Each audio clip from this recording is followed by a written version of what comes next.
Добрый день, поважаныя аматары футболу. Сегодня я с вами Евген Костюкевич, и читать верш буду вам «Погоня Богдановича». Поехали. Толькі ў сэрцы трывожным пачую за краіну радзімую жах. Успомню вострую браму святую и вояков по грозных конях. У белой пене проносятся кони, рвутся, мкнутся и тяжко хрипять. Стародавней литовской погони не разбить, не спынить, не стрымать. У бязмерную даль вы летите, а за вами, пред вами гады. Вы за кім у погоню спяшите, где шляхи ваши идут и куды? Мо яны, Беларусь, понеслися за твоими дядьми уздогон. Что забыли тебе? Отраклися, продали и отдали у полон.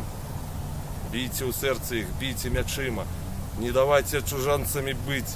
Хай почують, як серце ночами, об родимой сторонце болить.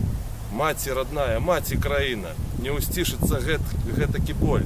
Ты пробач, ты прыми свайго сына, за цябе яму умерці дазволь. Усе лятуць, і лятуць тыя коні, срэбнай збруі далёка грымяць, старадаўняй літоўскай пагоні. Не разбіць, не спыніць, не стрымаць. Дзякуй.